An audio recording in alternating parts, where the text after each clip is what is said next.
Welcome to the Action Network podcast, presented by DraftKings. I'm your host, Matt Moore, filling in for Evan Abrams this week, and I'm joined by Brandon Anderson, futures prognosticator. I need a good name. Futures commander, I think, is probably the best way to do it. You're like Cobra Commander, only it's for futures. We're going to do best bets for NFL wildcard weekend. I love this weekend. I love this weekend. It is, to me, the most fun weekend of the NFL year outside of the opening weekend where all the games are on. Like, I love wildcard. The matchups are always, I think, a little bit closer. It's a little bit tighter. So many interesting angles this year with the random teams that are now in the mix for this and how nobody can figure out where anybody is. Everybody's like, the Rams are the best team and the 5 seed. Yeah. We're going to talk about all that. We're going to get into kind of the narratives and everything else. Do want to let you know that every one of the bets that Brandon's going to talk about tonight and that you want to tail, you can find in the quick slip link in the podcast and video description, or you can visit actionnetwork.com/bet.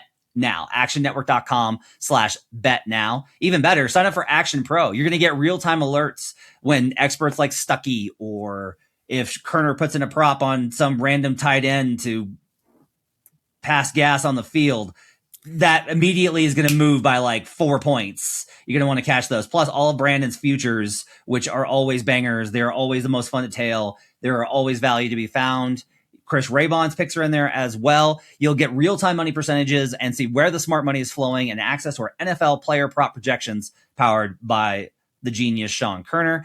Just go to actionnetwork.com/pro to get started and use promo code POD20 to get $20 off an annual subscription. That's promo code POD20 for $20 off and actionnetwork.com/pro. All right, Brandon, before we get into the best bets, this is always a busy week in the NFL. Black Monday, when everyone gets fired. There was turns out a Black Wednesday situation where Mike McDaniel gets let go as well from the Miami Dolphins.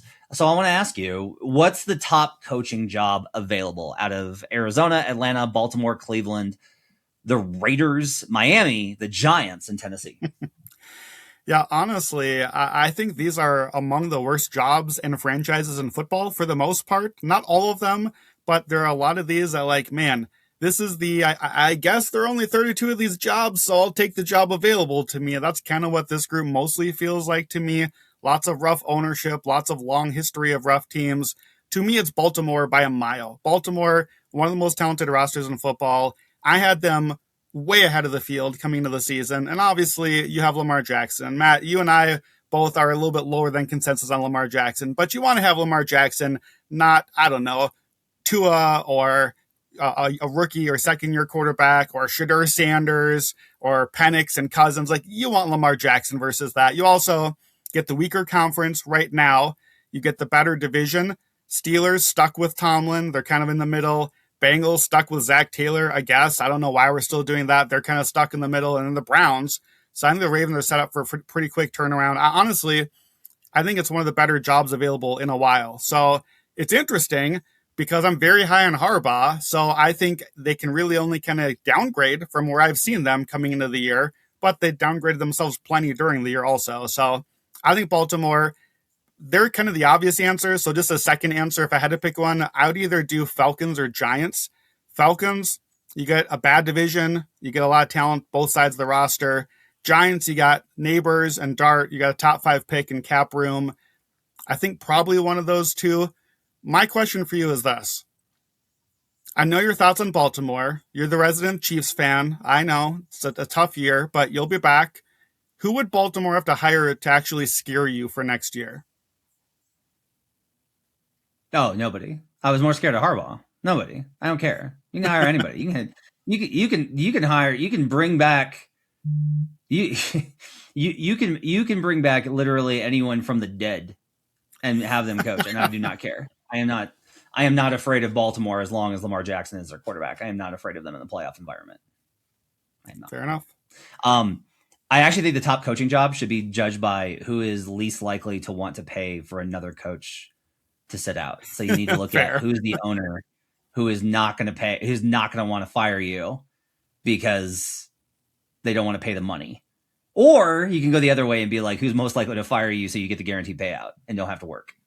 it just depends on what you want out of your life. All right, how about this one? Who's the top retread coach available? Here's your options. Okay, Harbaugh, Raheem Morris, Matt Nagy. Such an upstanding guy, Matt Nagy. Like, really smells like roses. He smells like leather and fine books. Spags, Stefanski, McCarthy, or McDaniel. Yeah, I don't understand why Matt Nagy is getting interviews. For your sake, I hope to God someone hires him away and the Chiefs have to make a change. I don't know what he has done to that offense. To me, again, it's Harbaugh. It's with a bullet. Like, you're on the same page with Harbaugh. I think he is one of the best coaching prospects, I guess, available in a while. I've had him pretty firmly as a top 5 head coach for a while now. I think at least top 10. I've had him number 1 at times.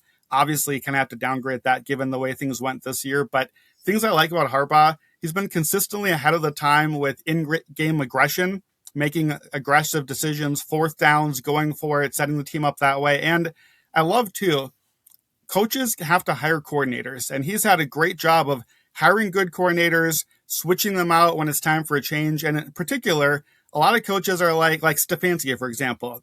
He plays one style, pro-style offense. This is what we do. And, oh, who's my roster, by the way? All right, well, let's see if it works. No. That's not how you do this. You're starting with Lamar Jackson. You better hire the guy that's going to make Lamar Jackson's offense work, because it's not Stefanski. That's not the dude that's going to fit with that. And I think Harbaugh's done a really good job hiring the right guys, replacing coordinators when they get hired to coach elsewhere, and kind of fitting the talent. The rest of these guys, quite honestly, other than McDaniel, I don't want you anywhere near head coaching on my team. Like, it's fitting that the worst jobs in football are going to get the worst retread coaches in football. We're really hiring Nagy and Raheem Morris and McCarthy. I love Spags. I hope for your sake you get to keep Spags. I don't think he's a head coach. I think he's a brilliant defensive coordinator. McDaniel, still the best thing you can have in football is an elite offensive play caller among coaching staff options. So I kind of hope that he maybe gets a couple of years back as an OC, but I think absolutely he gets another shot at some point, and he would be my next pick. So back to Chiefs question for you. What in your life would you give up to get Mike McDaniel as offensive coordinator for the Chiefs next year? Oh, man. Let's see. I would give up my autographed Alonzo Mourning basketball, which I've had since I was 13.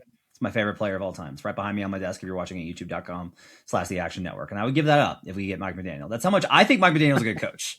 I understand how bad they were. I am just like, this is a Miami problem. That is what this reads like. Not even like an organizational problem. I just think there's a problem with players hanging out too much in Miami, combined with the fact of just like, hey, they were pretty great. And then what happened? Oh, yeah, 2 almost died. Seems like that probably shaped things for the long run there. I would give up quite a bit to get Mike McDaniel as our offensive coordinator. It depends, but that has to come with Matt Nagy going. Like, it has to be an in-out deal. Both can't be here. All right. Which team is most likely to fire its coach after a loss this weekend? I love this question as a hater.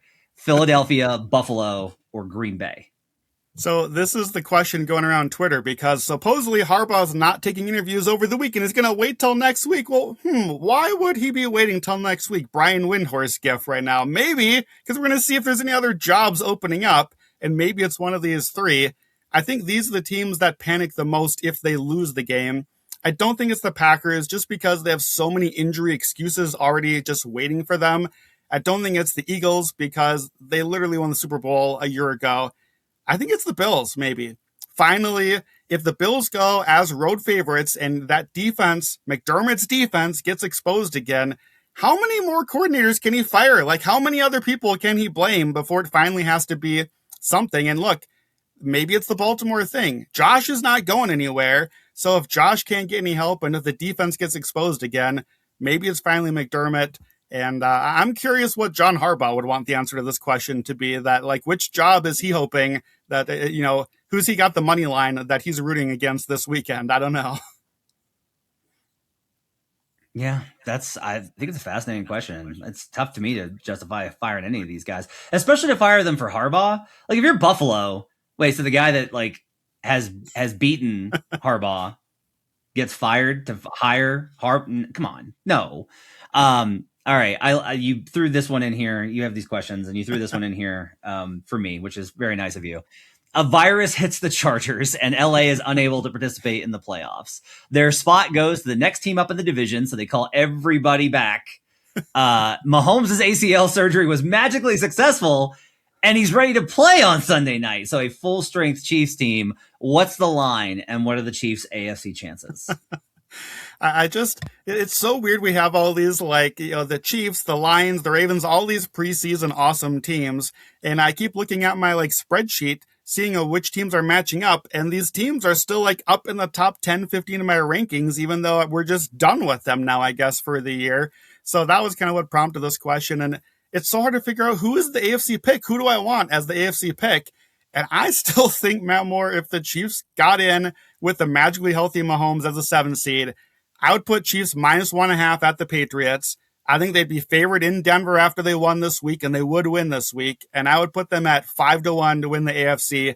And I think that number would get hammered. I think people would still be betting the Chiefs to win the AFC, given everything we just watched the last 4 months. And that's why I'm not worried at all about this team. They're going to be fine for the next decade still. Patrick's fine.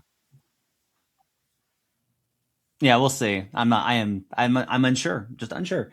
I will say Patriots -1.5. I don't think you can make the Patriots with how good they've been this year, how overall good they've been, despite the strength of schedule. I don't think you can make them. I think if you make them home dogs, you're just going to get overweighted. You're just going to get absolutely obliterated with Patriots moneyline money.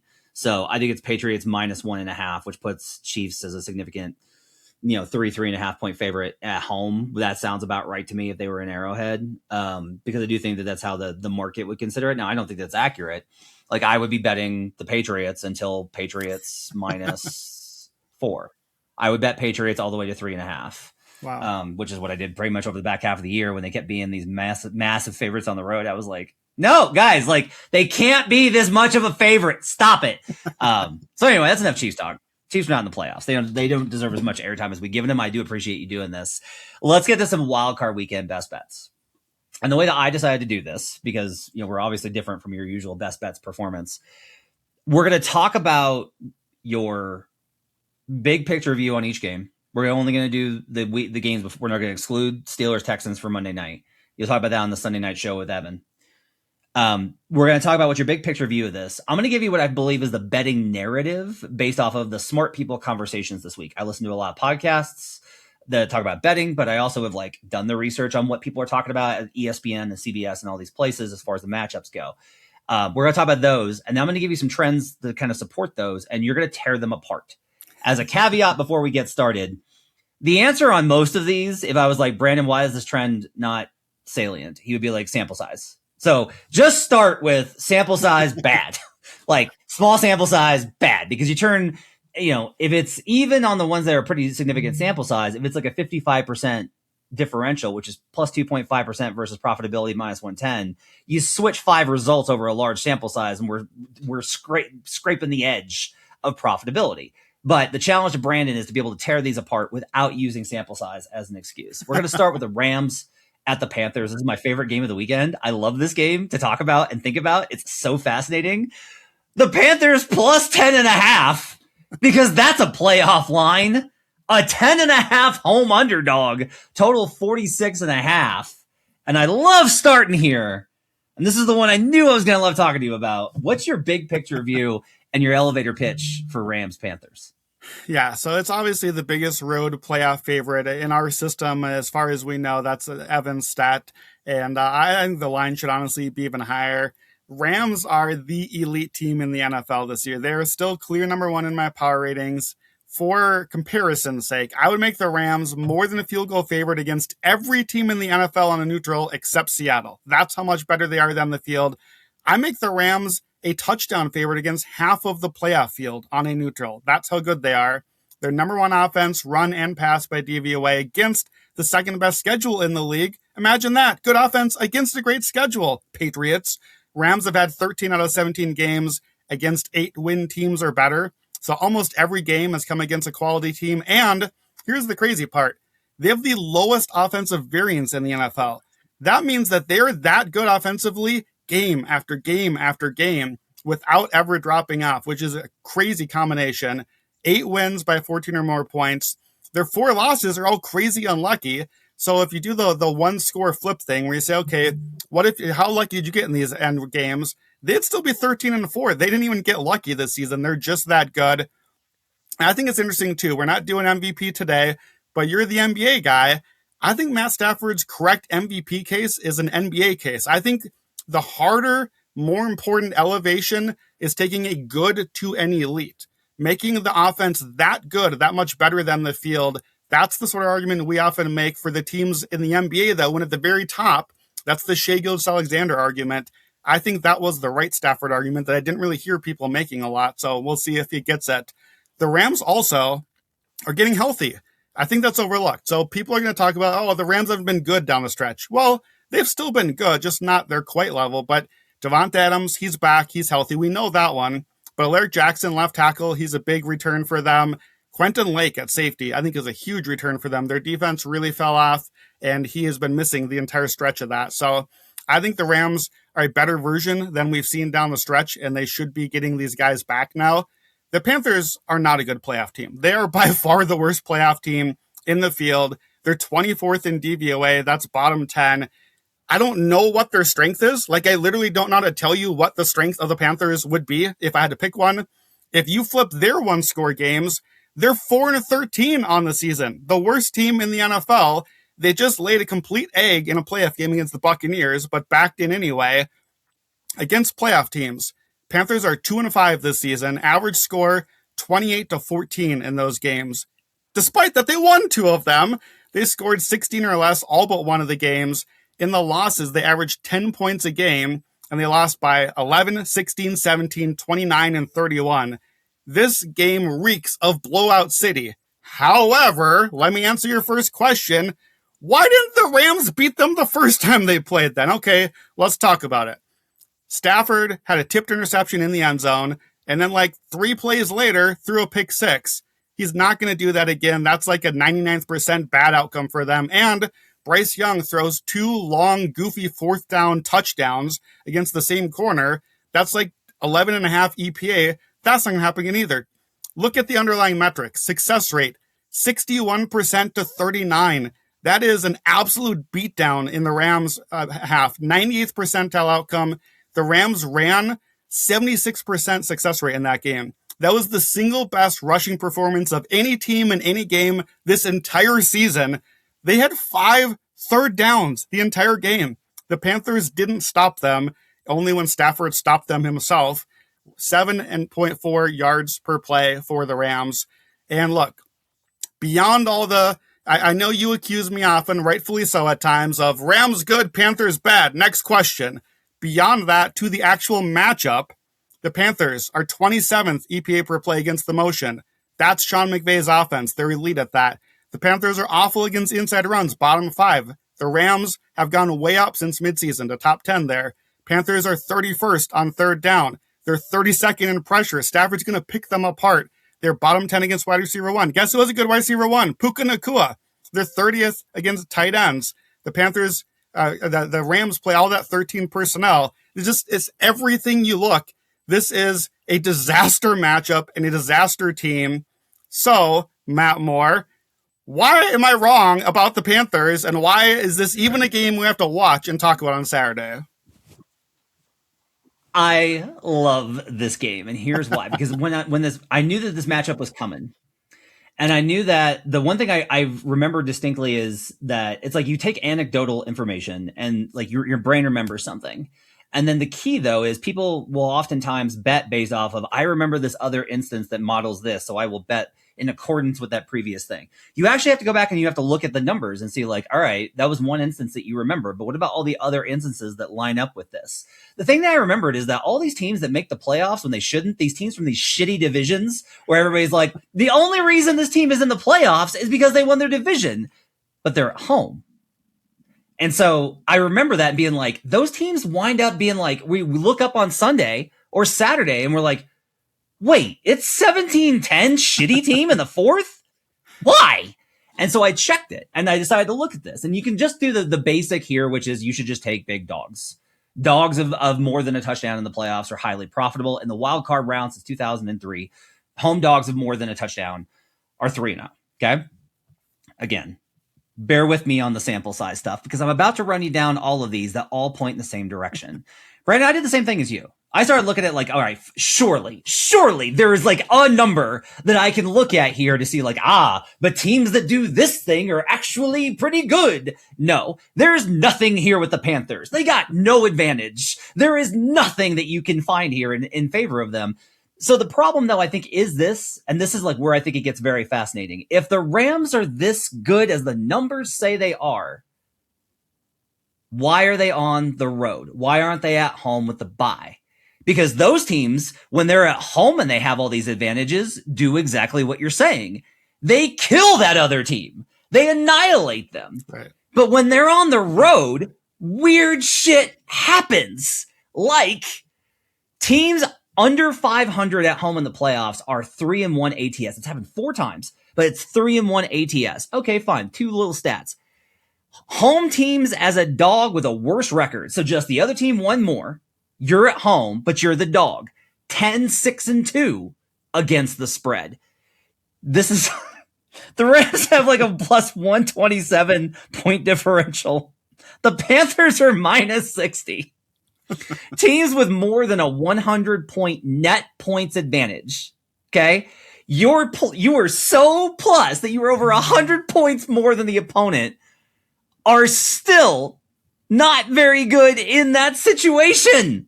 They're still actually bad. They're 33-36 ATS. At home, those teams that were a 100-point deficit, 8-5-1 against the spread. They just cover these numbers with a negative point differential. The other team scored more over the course of the season than you did. 7-4-1 ATS. So I looked at all of these, Brandon. I was like, all right, look, I'm doing the numbers and the record, but like, this is a total mismatch. This is like the Rams are better at fucking everything. Teams who have more points, more rush yards, more passing yards, and better yards per play than their opponent are still 2-6 ATS on the road. Worse than the 50-point differential as a home dog, 8-5, like I said. Road favorites with a better QBR are 1-4 against the spread. And the last one, this is an interesting one because there's a lot of talk about this. Teams that missed the playoffs last year making their playoff debut. The difference here is that they're almost always favorites at home. They're almost either on the road as a dog because it's like they snuck in, but this is a home dog. Those ones are actually 11-10, 9-13 straight up, but 11-10 ATS. You go, that's not very good. But consider it with all of it swings dramatically when they're a home dog. So Brandon, my problem here is you're absolutely right that like the Rams should win this game like 48-7, maybe 6. Let's not even give them a touchdown. But the history says they don't cover this number. That whenever there's this great team that has to go on the road, they don't cover the number. What's your response? I'm going to be honest. Every one of these trends absolutely terrifies me because I am aware of all of them. And I am so afraid of getting to like Saturday at 5 p.m. and being like, what? The Panthers are winning? I don't want to watch them again next week. I have to talk about them again next week. The Rams might go out. They're going to blow this cover for me. I know all these trends. These are the trends I bet. These are the teams I pick usually.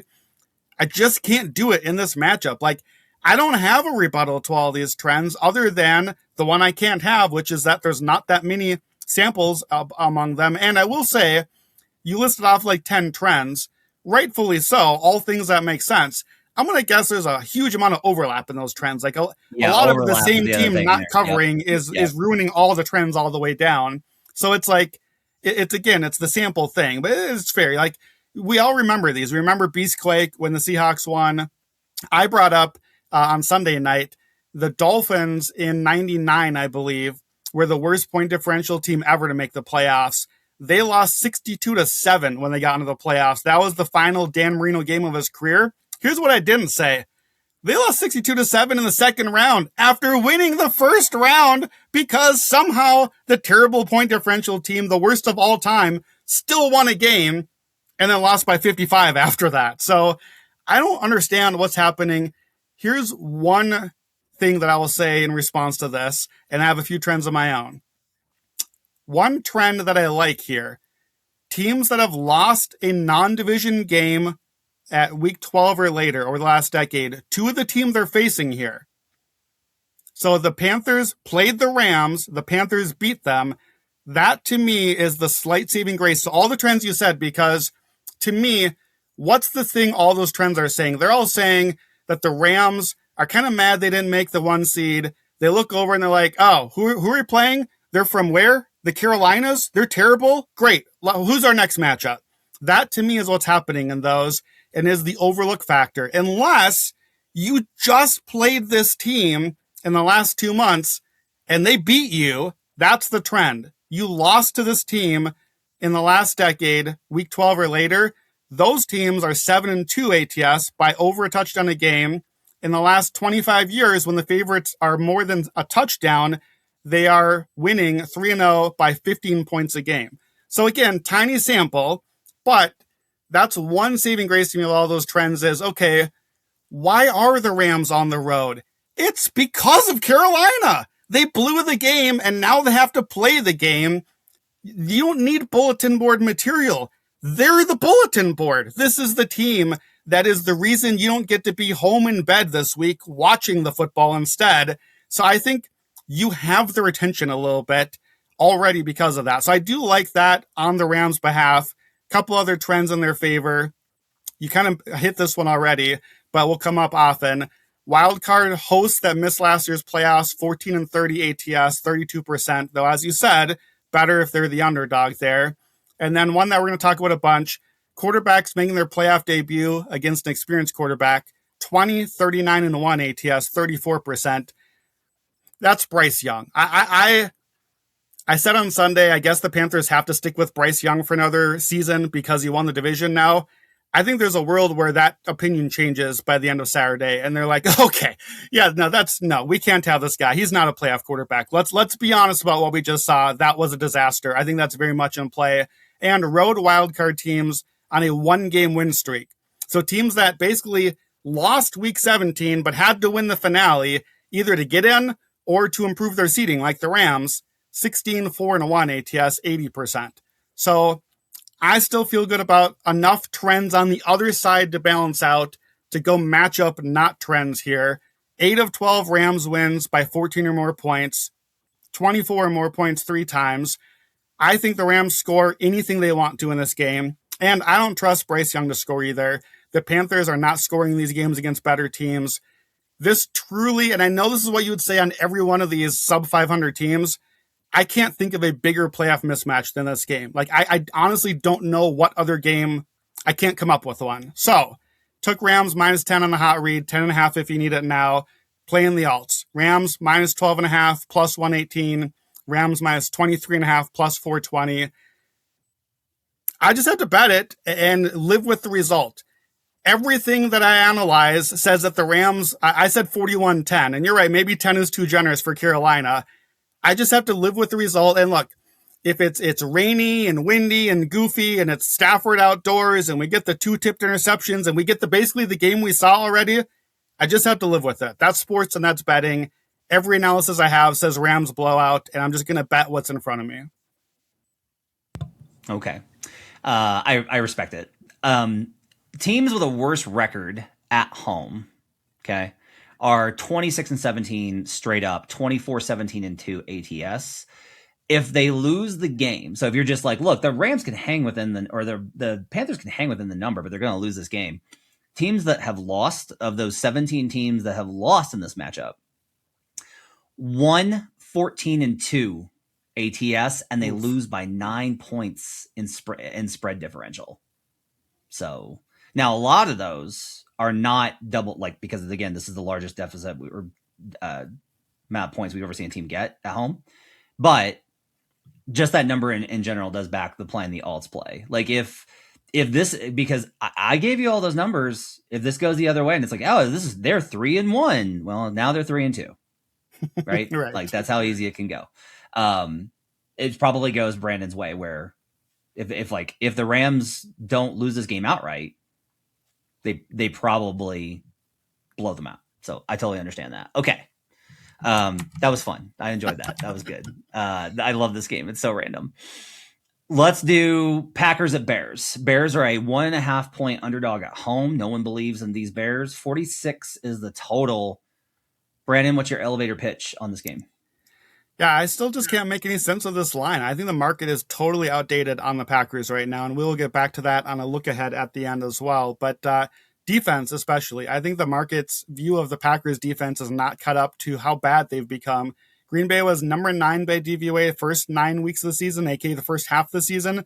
They're 24th since then, and they're getting worse over the last 6 games because Micah Parsons is out, everyone's getting hurt, their pets' heads are falling off. It's all going bad for Packers defense. The pass defense, the run defense cratered at the end of the season. We all watched that Ravens game when Henry ran all over them. Their rushing attack has been worse. Obviously, getting Josh Jacobs back should help with that. The Bears defense is bad too, but over the last 6 weeks, it's basically kind of like average. If you look at the metrics by run, pass, DVOA, it's kind of around average. And that's because they're still not good. I was over high on Chicago's defense into the season, but they're getting healthy. The linebackers are back. The corners mostly seem to be back this week. Still a little bit of question there, but it looks like Kyler Gordon should play. That is a huge swing factor for them defensively. I just think Chicago is the better offense and the better defense right now. Green Bay, 2-4 against playoff teams. Their defense also has been way worse on the road all season, bottom 10 on the road. Chicago's defense on the road 30th, but at home, top half of the league. So it's been a big swing, both of these teams. So all of that led me on Sunday night to the hot read Bears minus 104 money line. However, as I dug into it this week, every single thing I looked at matchup-wise, I feel worse about backing the Bears here. I'm still on the Bears, but I start to understand, okay, my numbers say like Bears minus 4, nowhere near Packers minus anything. But here's some things that worry me for Chicago's sake. Green Bay, top 5 explosives, offense and defense. The Bears are bottom 10 giving up explosives. So the Bears can be the better team for 95% of the plays and then ruin it on 3 huge plays either way. That's not great. The Bears are bottom 10 against play action. Packers top 3 play action. Bears are bottom 10 middle of the field defense. Packers top 5. All the places the Packers are best at are the things that the Bears are also bad at. The Bears are bottom 10 against 11 personnel, just base personnel. The Packers are first there, even though they don't use it a lot. Green Bay wants to run heavy. The Bears can't defend the run right now. So it just all lines up to, I get frustrated with LaFleur and a lot of what Green Bay does, but a lot of what Green Bay does, frustrated or not, should work against this particular Bears team. And on the flip side, all the love I have for Ben Johnson, Chicago's biggest strength is on first down. They're the second best offense in the league on first down by EPA. The Packers' one good down defensively is first down. Then after that, it gets bad. But if you can keep Chicago in 2nd and 8, 2nd and 7 versus 2nd and 2, all right, Caleb Williams making your playoff debut, what are you going to do now? So I think that's a little bit of a worry as well. The Packers' defense against the run is worse inside. The Bears are better outside, so that kind of mirrors strength and weakness there. Chicago has shredded pressure and blitzes this season. The Packers blitz very little, third least of any team. And Green Bay rested last week. They're the road team, but the Bears played. The Bears tried to win and didn't win, but played hard all the way. Green Bay got the rest. And then, of course, you have all the trends about the teams missing the playoffs, the debut quarterback, the stuff we just said about Bryce Young going against Carolina goes against Caleb here as well. Home teams and division rematches, usually not good in the playoffs. 7 seeds don't win. So that's the one big thing in Chicago's favor. Only once ever since we went to 7 seeds as the 7 won a game. It was Green Bay. So this is a good start for Green Bay, but they're losing by 10 points a game. If you look back at the 2 matchups, this is where I kind of got stuck at. We watched the Packers win the first game, and then the second one on a Saturday night. So most of us watched that game. It was dreadful. Nothing was happening. Love got hurt. Malik Willis came in, and the Packers still led all the way until the final quarter when the Bears had this magical comeback. And look, I'm from Chicago. Everyone around there is talking about Bears. What's going to happen? Who's going to win this Bears-Packers matchup? The thing I said at the time was, I think the Bears win this game. It's their Super Bowl. And then they lose to the Packers the next time they play in the playoffs. Well, here we are in the playoffs. And I forgot about the thing that I said that I have to live with being on the other side of now with my pick. And I'm going to throw this back to you because I know you want to talk about this. The Packers still own the Bears. They've won 27 out of 32 against Chicago. 27 out of 32, 12 out of 14.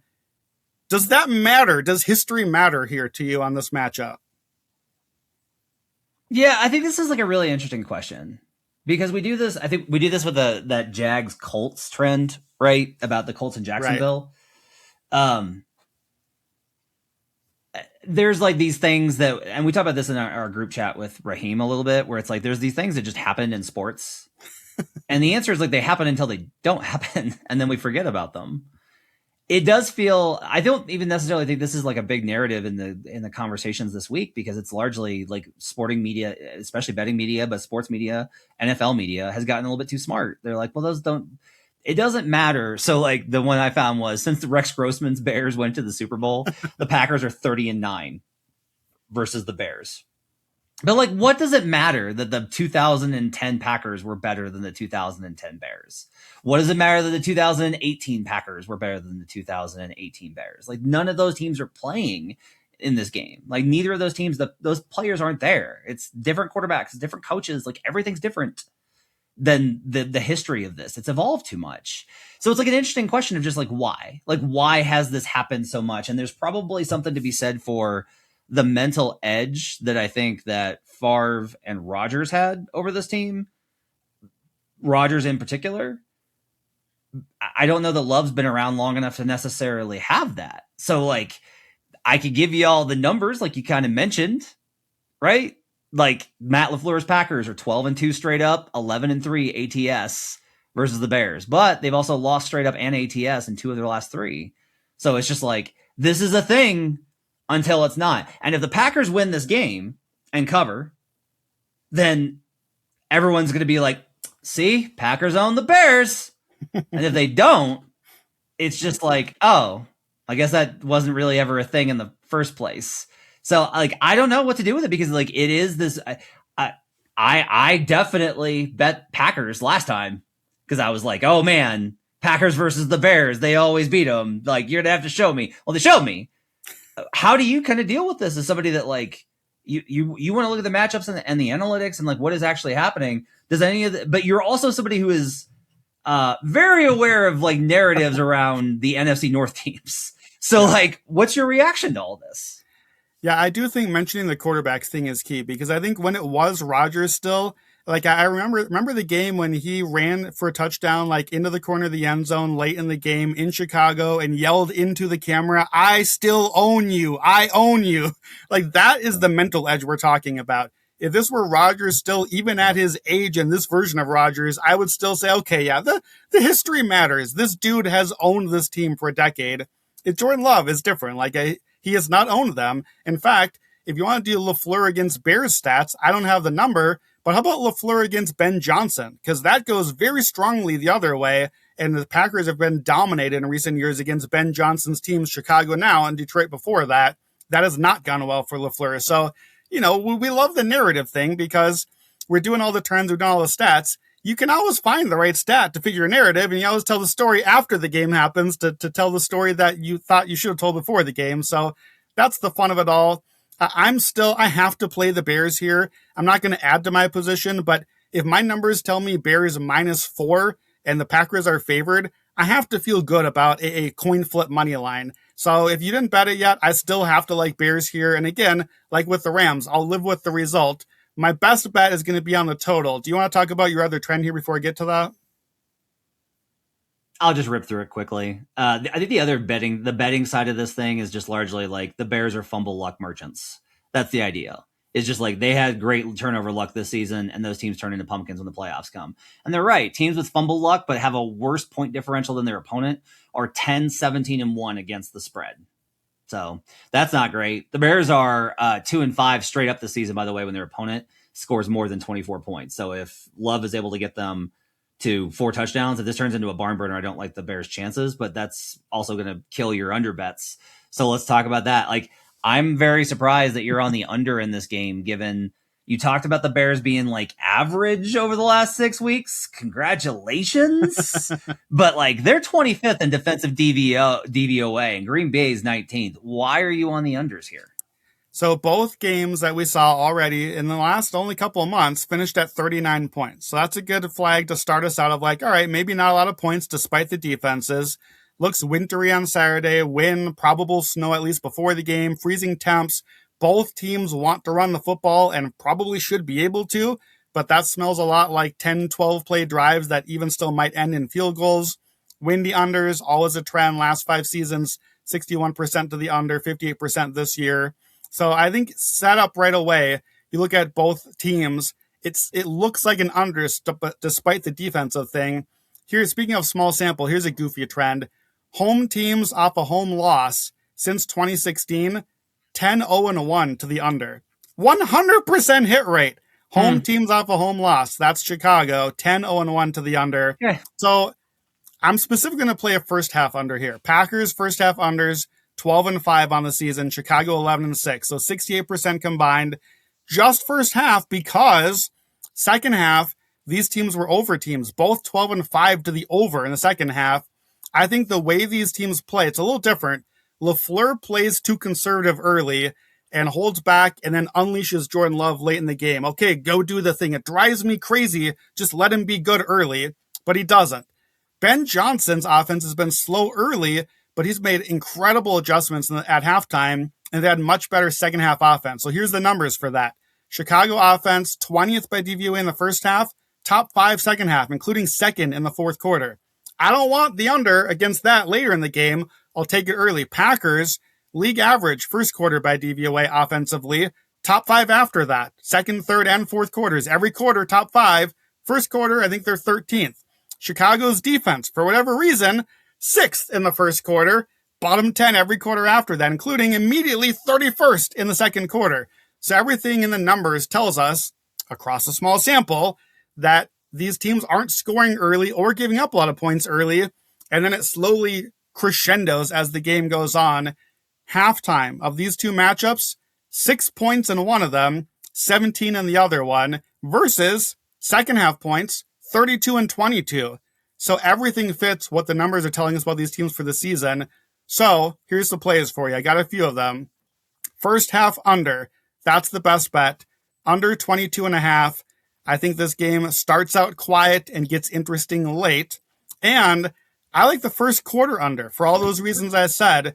First quarter under 9.5 points. Remember, the Bears defense gets worse immediately in the second quarter. It's just been bad early. Both games, Bears-Packers this season, score at the end of the first quarter. Nothing. So, a little escalator mine shaft, if you will.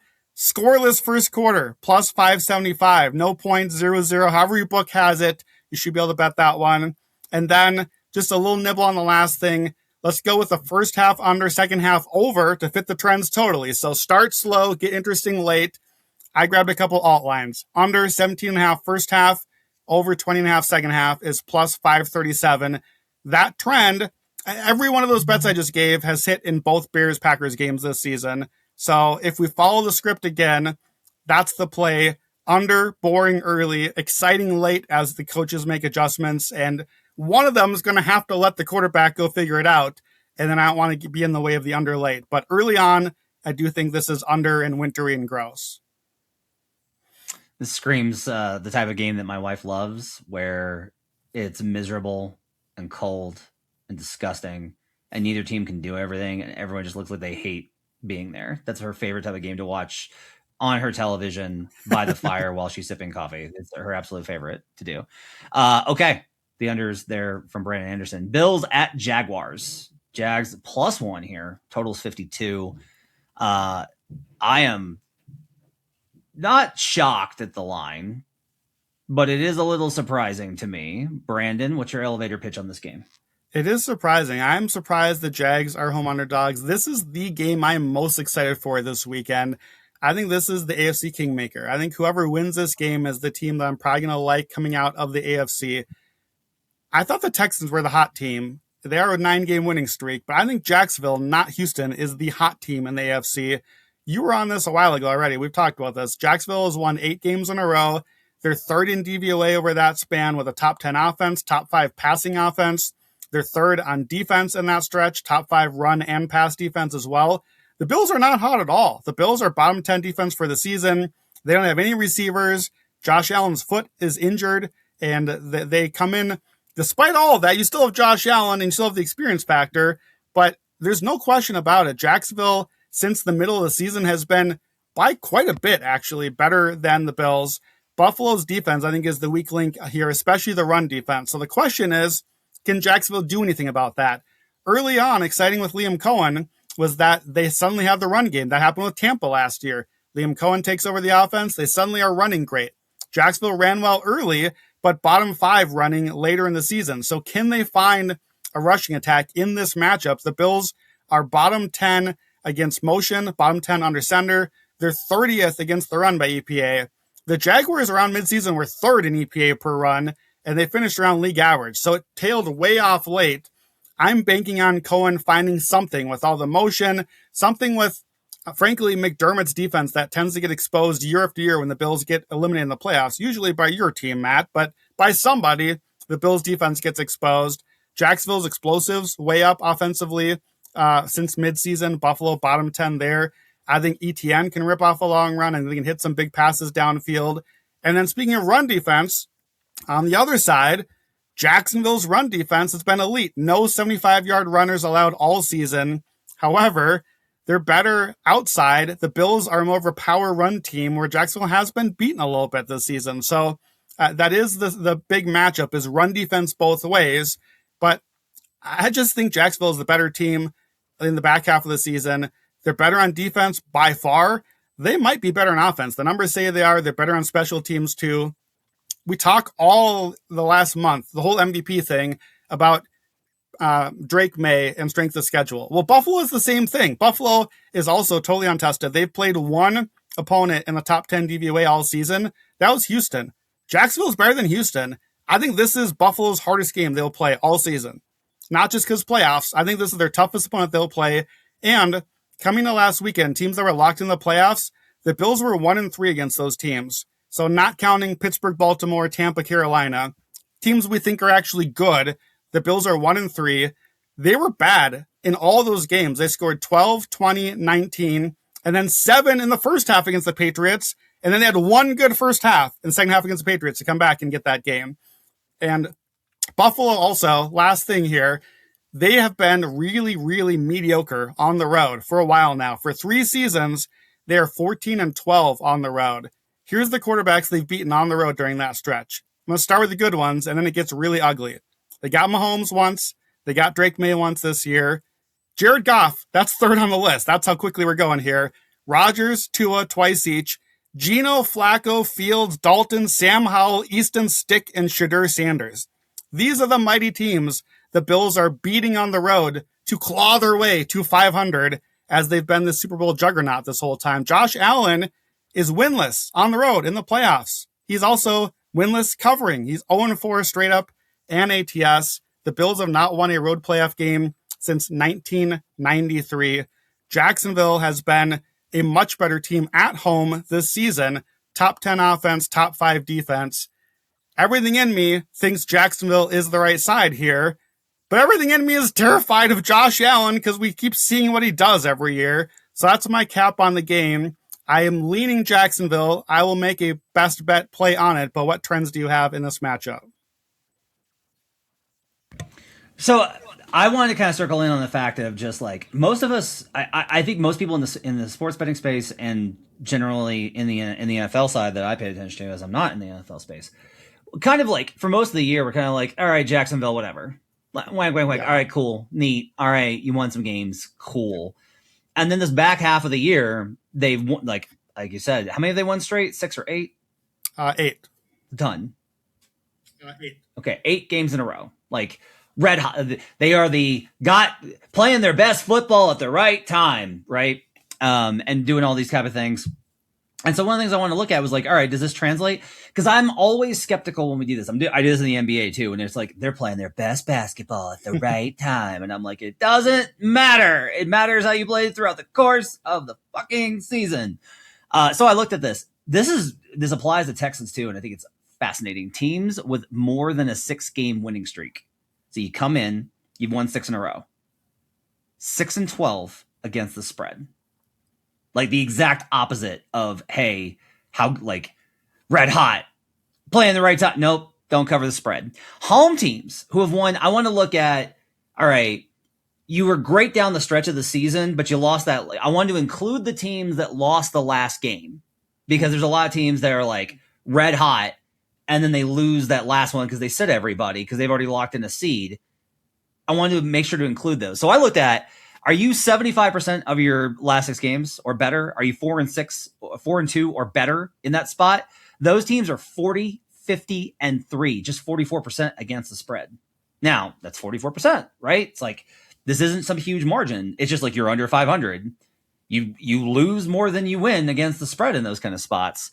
I just think that that's really fascinating that you have this entire situation where, oh, they're the red hot team. How do those teams do? Not great. Not very well. But you mentioned, I still can't get my brain around the numbers. I know that you're not a big fan of the market ratings, but I do think that this is like one where it's like no one understands what the hell this is. So Impredictable's market rating for this game, the Jacksonville Jaguars, they do generic points favored. How much would you? It's a power rating. And the Jags are plus 2.7, so they'd be favored by 2.7 points versus an average team. The Bills are all the way down at 0.9. So, or 1.9, I'm sorry, 2.7 to 1.9. So on a neutral field, you would have the Jags off of this rating as a little less than a point favorite. It would be pick'em heavily favored Jags. It'd be like, I don't know, like Jags minus 115, minus 120, somewhere in there. Okay. This is in Jacksonville? And it's Jags plus 1? It is stinky. Now, I will say in our pro systems, the bets and the money are both in on the Jags, and yet this thing hasn't flipped. Now, it might flip by the end of the week. We might get to kickoff, and it might flip to Jags. But man, it is very interesting to me that everybody's like, wait, why the hell are the Jags underdogs at home? And it hasn't moved, Brandon. That's my only kind of thought on this game. Yeah, it's interesting too, because I wonder, and you can maybe look this up while I'm talking, I wonder in those samples you just gave, how many of those teams on the win streaks are underdogs in that game? Because it seems like if you're on this huge win streak, you're going to have this inflated spread, and that's probably why you're not covering as well, because we're like, oh, you're invincible right now. We know that you're going to win the game. The thing we think about the Rams and why their spread is so high, even though they've lost down the stretch. But those sorts of teams, the invincible teams, they're probably not underdogs all that often. I'm going to guess that we just created a tiny little sample there. So I thought coming into this week okay, you got the number? 0-1. That's it. It was the Commanders versus the Seahawks in 2013. That's the only time a team has won more than 6 coming in and been a dog at home in the wildcard round. So I'm going to say that we're not going to add to that sample, because if the money keeps coming in Jacksonville, we're probably just going to get Jacksonville slight favored, and then that is all going to not apply to that anyway. But for me, what I found this week is that the more I studied teams and prepped, and Jacksonville, kind of like what you said, I was there with Jacksonville, like, oh, cute story. You're the hot team. You haven't really played anyone. The more I studied, the more stuff I dig into this week, the more I like Jacksonville. They probably, of all the teams that stayed in the playoffs, were the team that, in my opinion, raised the most on. And it's because time and again, I think, Matt, that Liam Cohen should be the coach of the year. I don't get to vote, but I see so many coaching advantages with Jacksonville and what they do. Now, look, they had the most penalties in the league. So I don't love that, because that's a good way to lose a game, to have like 120 penalty yards and big pass interference plays and those kind of hidden yardage stuff. That's a good way to lose with Josh Allen on the other side of the game. But there's so many coaching advantages, including, and this is going to lead to my bet here, first half, and especially first quarter, the Jags have been great this season. First half, they're 11-6 ATS. Bills' first half have been awful this season. 5-12 ATS. Jacksonville's second best ATS first half. The Bills are tied with the Saints for the worst team in the first half. The Saints, who didn't win a first quarter the entire season, the Bills are tied with them as being so bad. Jacksonville's even better in the first quarter. Top 5 offense in the first quarter. Bottom 5 offense in the fourth quarter. Don't love that for Jacksonville stock going forward, or even in this game, because to me, that's coaching. Jacksonville great in the regular part of the field, not great in the red zone. That, again, to me is coaching. Coaching can solve a lot of things. but can't actually go win the game in the fourth quarter, can't actually go throw the touchdown in the red zone. Your players got to do that stuff. I think Liam Cohen and this coaching staff, Campanelli on defense too, I think they have elevated and given them a lot of advantages in the game that I think they're going to have here. So I'm going to play just those advantages. My best bet here is Jacksonville, but just the first half. Jacksonville first half plus a half point. It's minus 115. I prefer that to the money line. Money line pushes a tie. We win the bet with a tie here, so try to get that if you can. Buffalo's defense, terrible in the first half all season, especially better in the second half. And look, Raheem has reminded us of this in our group chat. Raheem Palmer, old colleague here, now at the Ringer. You don't get bonus points for betting against Josh Allen in the playoffs or Patrick Mahomes or whoever it is. Like, you don't get extra money when your bet hits just because you pick Josh Allen or Mahomes or one of the super saiyan quarterbacks to lose. I fear Josh Allen late in the game. I don't want it. Just give me the halftime and get me out with my money. So I think if you like Jacksonville, if you do think they win, I think you have to bet more aggressively than just winning the game. I don't love these -1, +1 coin flips. I don't see a lot of edge in those usually. So these are my top 2 AFC power rated teams right now. Just ahead of Houston. I would make Jacksonville a slight favorite at New England, who they probably play next week, team versus individual there. Or they might get to host Houston or even Pittsburgh, Jacksonville, which would suddenly put them in a very good spot going forward. So if you like them to win the game, I don't think you bet them to win the game. I think you do more aggressively. Here's my bets. Jacksonville to win the AFC, 6-1. That is a bet I'm putting in. That is a 14% implied. I have them at 19%. This feels to me like the Joe Burrow Bengals from a few years ago that gets hot in an open field, makes the Super Bowl, and loses. So, escalator time. Matt Moore, just for you, an exact outcome Super Bowl bet. Rams over Jaguars in the Super Bowl, 40-1. That's the bet on this game. And one quick prop for you. If Buffalo can't run the ball, because Jacksonville's run defense is good, and if Etienne doesn't run the ball well because it's a bad matchup, who's going to run the ball in this game? Josh Allen is plus 950 to lead the game in rushing yards. I always look at Allen rushing yards in playoff matchups. It opened at 35.5. That's hit 8 of 13. He averages 51 a game in the playoffs, 54 more in half of his 13 playoff games. If you want just that, 50 yards is about 2-1 odds. I think that's fine, but I think considering the running backs and the matchups here, Allen to lead the game in rushing, hope we get to like 60-65 and he wins by like 5 or 10, plus 950. So Jags first half, that's the best bet. And then some of those escalators, Jags Rams Super Bowl, 40-1. Let's go. I'm torn because on the one hand, I'm like, oh my God, are we actually going to get the Jacksonville Jaguars in the Super Bowl? But on the other hand, I'm like, this really advances my none of this season counts because Mahomes got hurt on what would have been the game-winning drive. And so all of this deserves an asterisk. And the way that you know that is the Jaguars won the AFC. Doesn't count at all. This furthers my agenda, so I appreciate that. Wow. Rams over Jags, 40-1. Nice. Niners at Eagles. Eagles are 4.5 point favorite, 44.5. I don't have a lot on this one because it's like the narratives are pretty much in line with, I think, like all the stuff that the data is going to say, which is just like very simply like the Niners are just too hurt, right? Yeah, it really seems that way. Like somehow after all the crap we've given Philly all season, it somehow feels kind of like everything's coming up Philly. I don't know how we got here. Lane Johnson is back. Brock Purdy is suddenly hurt. Trent Williams is still hurt with the hamstring. Pearsall looks like he might be out. They don't have any linebackers left in San Francisco. That's not great against a team that wants to run the ball all game. It looks wintry in Philly, windy, rainy, 40 degrees. That's Philly ball. They want it sloppy. The Eagles are rested. The Niners just blew their shot at the 1 seed. It's just like everything feels like it broke Philadelphia's way here. They didn't have to play the Rams or the Seahawks here. Instead, you get injured 49ers, so that works out well. And if the Bears win, then the Eagles get the rematch against a bad defense, and they also get to avoid the Rams and Seahawks again for another round. So I just think everything sets up well for Philadelphia. On the season, no doubt, I like San Fran better, but all the injuries, all the matchup stuff as well, looks Philadelphia to me. We know how bad Philadelphia's offense is. Last 6 weeks, I have the 25th in DVOA, 25th in run defense. Those are bad. Somehow San Fran's defense is still worse.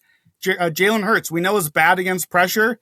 Niners, 29th in pressure rate, 32nd in pressure to sack rate. Do you know that the 49ers have 20 sacks this season? 20! Nick Bosa is 2 off of the lead. He last played in September. September 19th was his last game. He's 2 off the lead. The leader has 4 for San Fran, so they can't pressure Hurts. Philadelphia, second worst run stuff weight. Well, the Niners don't stop the run anyway, so that's not going to be a problem, and they play the most light boxes of any team in the league. They're 32nd against the run EPA, 32nd on early down defense success rate. They can't stop even the Eagles based on what the numbers are seeing. And on the flip side, this is the part that really scared me away in this game. Philadelphia's defense, we know with Vic Fangio, we know the magic leap they've taken. They've been so good at this back half of the season. I think that this matchup really tilts Philadelphia's direction on that side of the football as well. And that's the real problem. Brock Purdy, who I think has been MVP level candidate if he'd played the whole season, but not by the numbers of good teams versus bad teams. Since he came back from the injury, 54% success rate against defenses that rank 20th or worse. 3 games against defenses better than that. So if you're even a decent defense, not a great one, just better than 20th, that's Seattle, but it's also Carolina and Cleveland for reference. That drops from 54 to 36% success rate. We saw how bad that offense was Saturday night in that game against the Seahawks. They disappeared against a good defense. And the Niners offense is not explosive this season. That's not how they win. They matriculate the ball down the field, keep the chains moving, and they are number 1 outlier good on third down. They're number 1 outlier good in the red zone. Those numbers terrify me if I'm a bettor, because you only get a few third downs and a few red zones, and it's real easy to be 7 of 9 and be number 1 on third down. Oops, I missed 3 of them, and now I'm number 32 on third down on one game, and it all went bad. Eagles are top 5 red zone and third down defense, and I don't think San Fran can sustain those key down plays. And then here's the last thing. Kyle Shanahan has faced Vic Fangio defense 4 times in his career as at least the offensive play caller. His team scored in those games 6, 9, 11, and 15 points. 10 points a game. The Niners attack the middle of the field as much as anyone. Eagles are number 1 against the middle of the field. Niners go short pass as much as anyone. The Eagles are number 2 against short passes. Eagles are great against tight ends. George Kittle, Tonjes, all those guys. Eagles play a lot of light box. The Niners have not run well on light box. They're 30th in EPA per play. So just across the board, I hate this. I can't believe I have to look at Philadelphia here, but it just feels like everything leans the Eagles' direction. Talk to me about a couple of the trends, because I have a couple of similar ones, and I'll hit you with why I'm on the under and a little bit Eagles here. Yeah, I don't have much. It's mostly just like, hey, you know who's really good at home is Jalen Hurts. He's 5-0 Right. straight up, 4-1 against the spread at home in the playoffs. Like, maybe you should just back Jalen Hurts because he just does the thing in the playoffs, and that annoys me as a Chiefs fan, but it's absolutely true. He's 5-1, 4-2 ATS as a favorite outside of the Super Bowl when he lost to the Chiefs that one year. Shanahan is only 2-2 straight up on the road in the playoffs. He's only played 4 games on the road, which I thought was interesting. He is 4-0 straight up and 3-1, however, in the first playoff game that he plays in the season. So whether that's in the wild card or the divisional, Shanahan does pretty well, I think, with that first game before they've got playoff film on him. I think it's kind of the takeaway. I did like this one, the under in Sirianni wildcard games. He's played 3 wildcard games. The under's 3-0 there. It's a tiny sample, but that was all I kind of noticed. I can't really go anywhere here. I just feel like, yeah, the Eagles are going to win. The number is probably right. I just think it's like dead on what it should be. Market rating actually has the Niners slightly above the Eagles, but if you take away a point for all the injuries that the Niners are dealing with, and then you tack on home field for the Eagles, given how good they've been under Sirianni with Hurts, it probably comes out to 4.5. Like, you're just probably on point here with where it needs to be. So that's really all I got, but you like the under here. Yeah, I like the under, and it's why even all matchup wise and everything wise leaning Philadelphia. 4.5 suddenly becomes a lot of points in an Eagles game where we get like a 13-10 final score. So I can't get to a 4.5 just based on that. A couple other trends to add to why the Eagles look good. We talked about road wildcard teams that just won their last game on a 1-game win streak. Well, the Niners the opposite. 1-game losing streak, road wildcard, 5-16 ATS, 24%. So you limped into the playoffs, you fell in the seeding, you're not doing well. And then here's another one. We talked about home wild card round, teams that missed the playoffs hosting a team that had made it. How about the opposite? That's this year. The Niners missed the playoffs last year. The Eagles won the Super Bowl. Home playoff teams versus non-playoff teams from last year, 24-11-1 ATS, 69% cover rate for the Eagles in that spot. So I think the Eagles probably win. I think that they probably cover if I had to pick a side, but I'm going to stick with the under. I logged in on the app Monday at 46.5. There's still a 45.5 out there. Eagles under since the bye week, which is start of November, not including week 18 in this data because they rested. 7-1 to the under. They were 6-3 to the over before that. So 7-1 to the under after the bye. Average total just under 34 points a game in those 8 games.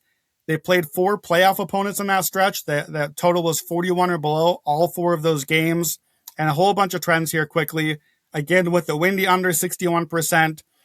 Look, this round, you should default to betting under. Here's a crazy trend that is just across any matchups, as long as it's not a division game. Outdoor, non-division, this round, with a total 41 or higher, 35-9 to the under. 80% under rate. You just start with the under on these matchups unless something takes you away from it. And then these are kind of goofy trends, but they go together. Home team off a home loss, that's the Eagles. Since 2016, 10-1 to the under. We had that one earlier. Road team off a home loss, that's the Niners, same time frame, 10-0 to the under by 9 points a game. I don't trust the Niners to score here in the cold. Philadelphia never scores. I never trust them to score. So I just think this is a shut it down game. 45.5, 45, anything above 44. I still feel good about all of those. I'm going to do that as my best bet. The under, whatever best number you get. And a couple escalators. Under 45.5 plus the Eagles money line. Because we can tell I lean Eagles here. I don't want the 4.5, but give me the money line with the under plus 155. And then, Matt, you coined this on a podcast you run with me previously. It's time for the mine shaft, the opposite of an escalator. Here's the totals in those 8 Eagles games since the bye week. This is the whole game total. 47, 45, 39, 31, 31, 25, 25, and 17. These games are dreadful. Sunday afternoon is going to be a dreadful watch. 5 of the 8 games at 31 or less, 3 of them at 25 or less. So mine shaft season. Under 33.5 plus 460, under 27.5 plus 870. We saw a dreadful matchup the last time these teams played in the playoffs. And look, San Fran literally ran out of quarterbacks. So let's hope we don't have that happen again here. But I just think we might get an ugly 16-13, 13-10, just get it over the line. And I hope as a Philadelphia hater, I'd love to see San Fran somehow pull it out, but just nothing makes any sense for me for the Niners to get over the line here. And I think everything is somehow lining up Philly yet again. Yeah, this were in San Francisco, I'd be hammering the Niners just based off of all the stuff I said about the Panthers, because like the Niners, with all their injuries, have been reduced to being the Panthers in a lot of ways. But man, tough spot for them. Love the mine shaft. Good play there. I love that stat. That stat on the totals non-division 41 and plus. That's a great trend, Brandon. All right, finally, the Los Angeles Chargers at the New England Patriots, minus 3.5. Patriots 3.5 point favorites. Totals 46.5. I will, before you give the elevator pitch, I will just go ahead and like say the big trend on this. The big thing on this is basically 2 things. It's it's first time quarterback in the playoffs. Times like crossed with the Patriots strength of schedule. Everyone's just like, they haven't beaten anybody. They've looked better than they actually are all season. Drake made his first playoff game. But on the other side, everyone's like, oh, God, do I have to bet the Chargers? Oh, God, not the Chargers of all teams. Like, I feel like if it was any other, like if this was Texans or pretty much any of the other teams that are dogs in the AFC, like Bills especially, right? This would be a much different line. But nobody is like, let's go bet Justin Herbert really banged up and injured on the road. Like nobody wants to do that. What's your elevator pitch on Chargers Patriots? Yeah, that's very much where I'm at as well. I feel like I would have wanted to fade both of these teams. Like if you took the Buffalo-Jacksonville game and flipped it so that those two were playing these two, I don't care. I don't need any more numbers. I don't need any lines. I'm just betting Buffalo and Jacksonville against these two teams. But we can't. We don't have that one. We have this. The Chargers are 17th in DVOA on the season. That's average. So are the Patriots. They're 15th. I think these are two perfectly average teams. And when you factor in schedule strength, Patriots 32nd schedule offense and 32nd on defense. That is the softest schedule in the league. They're 1-2 against teams at 500 or better. We've all seen that stat. They're bad in the red zone and even worse in the red zone on defense. They're worst in the league red zone wise on defense. Their run defense cratered down the stretch. They were top 5 EPA per play first half of the season. They're 30th the second half of the season. And I know Milton Williams is back. Congratulations. Have you heard of Milton Williams before Super Bowl last year? He's going to magically fix an entire run defense. I'm not ready to put that just on him. There's more happening there. I think the way they play defense has been a little different. Their pass defense has improved. The run defense has cratered. But I don't believe in the Chargers either. They cannot block anyone. I think, Matt, you and I would sack Justin Herbert if we were playing in this game. They're 31st in pressure rate allowed, 32nd in pass block win rate. But the Patriots can't really rush the passer. They are bottom 5 in sack differential themselves. Here's the thing where I get stuck a little bit that I don't know if I have a good decision on. Jesse Minter is a guy that's going to be in your feeds a lot. He's maybe a Ravens head coach coming. He's one of these hot young coaches. I'm not convinced of Jesse Minter's defense. They're top 3 in amount of zone they play, top 3 most light boxes, bottom 3 most blitz. So to me, that screams profile of a defense that beats up on bad teams and gets shredded by an elite quarterback.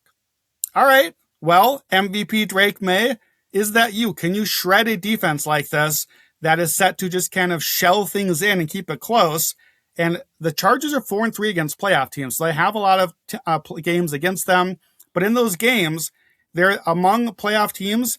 They're the second best defense. They kind of jump up to Seahawks level, but they're the worst offense. They're worse than the Panthers against playoff opponents this season. That's how bad the Chargers have been, including Herbert. It's not been very good either. So that's the part where I get stuck is, okay, is that defense the real deal? So far this season it has been.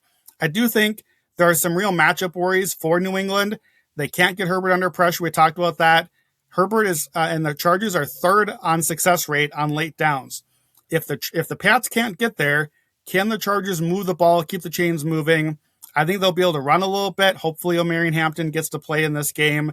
The Patriots defense, top 10, middle of the field, volume allowed.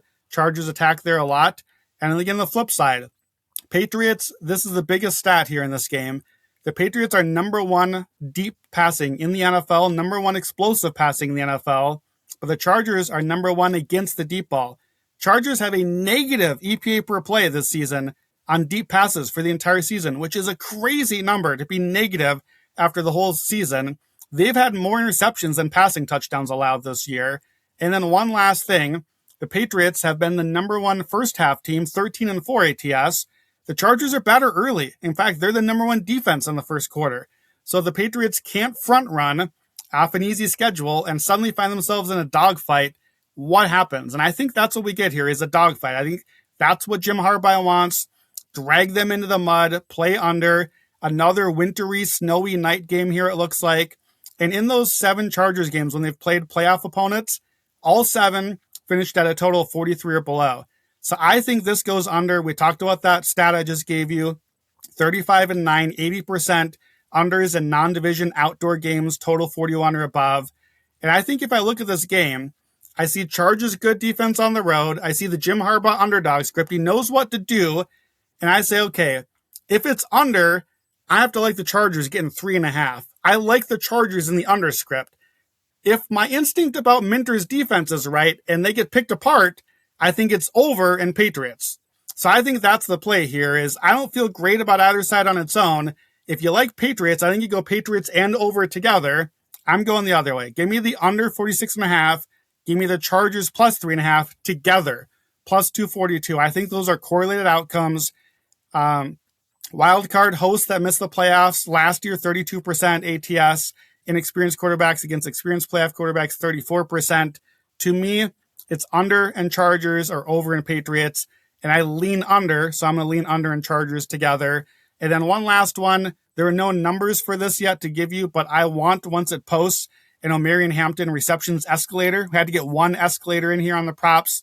He played his most snaps of the season his last time out, and he had 8 catches. In 7 games with 50% snaps, he's had 5 catches or more in over half of those. Patriots, top 5 at running back fantasy points allowed, fewest, but top 5 most running back receptions. They've allowed 7 or more running back catches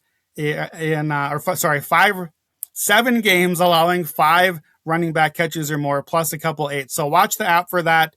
There are no numbers out because he is questionable with an ankle injury, but I look to play O'Marion Hampton 4 catches, 5, 6, as high as 8, and play the escalator there. This is the game I feel least confident about, so that's why I kind of have more long shot plays here. But that is our Sunday night wrap up, and then we will get to the Monday night pick when we do the recap. Okay. All right. What a slate of bets from Brandon Anderson. So many bets. So many unders. Lots of unders. Do you want to very quickly give out your Super Bowl MVP bets? Because you found those today. There's an article up on actionnetwork.com in the Action Network app. You can read all Brandon's analysis on it, but do you want to fly through that real quickly? Yeah, no cases here. I'm just going to give you the 4 bets. You can check the article. The whole thing here is look at the player odds versus the Super Bowl odds, and what percentage of a Super Bowl win did they have to win MVP in to get it? That's the angle. And my first bet coming out swinging was Bo Nix plus 1,300 because he only has to win in about half of Denver Super Bowl victories, and they're the 1 seed. The 2 I like best, Jackson Smith-Njigba, 28-1, Puka Nacua, 35-1. Both would have to win around 15% of the time in their team Super Bowl chances. I want both of those. That's my big NFC pick. And then Saquon Barkley, 66-1, a matchup thing as well. James Cook, 100-1, less so matchup for him. But look at the article, look in the app. You'll see the case for those. And last pick here, a contingent look-ahead pick, because we do have lines up at some books for what about the matchups we might get, because this might be my favorite look-ahead pick of the entire season. I can't believe this line. This is a multi-unit play for me that I hope we get. Seahawks minus 3.5 against the Packers. I thought that was a misprint. I had to open the book and check, is this on my app wrong? Am I looking at check on the computer? I make this Seattle minus 9, Matt. Minus 9, and we have minus 3.5 here. And look, the trends next week are going to tell you have to fade the rested 1 seed. That's what the trends will tell you. But that's because I think this number is wrong and going to get bet up accordingly. Seattle, I have as a clear number 2 team in my power ratings. I have the Packers only ahead of Pittsburgh and Carolina among playoff teams. We talked about their defense fading hard. Seattle's going to be able to score in this game, and Seattle's defense should attack a bad offensive line. They're going to bait the run game. They're going to limit those Packers explosives that we talked about. Seattle's one big problem has been giving the ball away. The Packers don't take the ball away, don't score that well. So I just don't see a lot of paths for them. Huge special teams edge for the Seahawks. Seattle 6-2 against playoff teams. Green Bay 2-4. History is going to tell us to fade this, but I think that's because the 1 seed tax isn't in here yet. It's already 4.5 at DraftKings. I don't think the market respects Chicago enough that if Green Bay beats them, that we're going to get below a 3. So I'm going to grab this now. Seahawks minus 3.5 against the Packers next week. Ridiculous line for a 1 seed that is way, way better. Multiple units for me. My favorite look ahead of the entire season. If you do market rating and you give them a full 3 points for Seattle historically, not as much lately, but historically has been such a great home field. If you just give them 3 points, this is 9.8 based off of the market ratings. It's a crazy number. In line with Brandon's number. Yeah, that is a crazy number. Okay, that's going to do it for the Action Network podcast for our NFL Wildcard Weekend Best Bets episode presented by DraftKings. If you want instant notifications when Action Network experts track their bets, just go to actionnetwork.com/pro and use the promo code POD20 for $20 off a year of Action Pro. If you haven't yet, check out our new AI Quick Slip bot on X, Twitter. Just tag Playbook at Playbook and tell it to grab whatever bets you're looking for. It'll create a quick slip link for you in a matter of seconds. So many people are using this. Go search for at Playbook and see how many people are using it and the ways that they're doing it. There's a lot of inventive ways to do it. Again, if you want to tail some of the bets that we gave out today, make sure to look for the quick slip link in the podcast and video description or go to actionnetwork.com/bet now. You can also check out our betting podcast with the NBA Buckets. It goes Monday through Friday. We have episodes every single day. We're live on YouTube Monday night through Thursday night. And as well as we have an episode on Sunday night that goes up on Monday mornings. Brandon and Evan will be back on Sunday for the NFL recap show. They'll be live on youtube.com/the Action Network shortly after Sunday Night Football. Thanks for listening. Enjoy the slate and good luck with all your bets this weekend. We'll see you guys again next time on the Action Network podcast.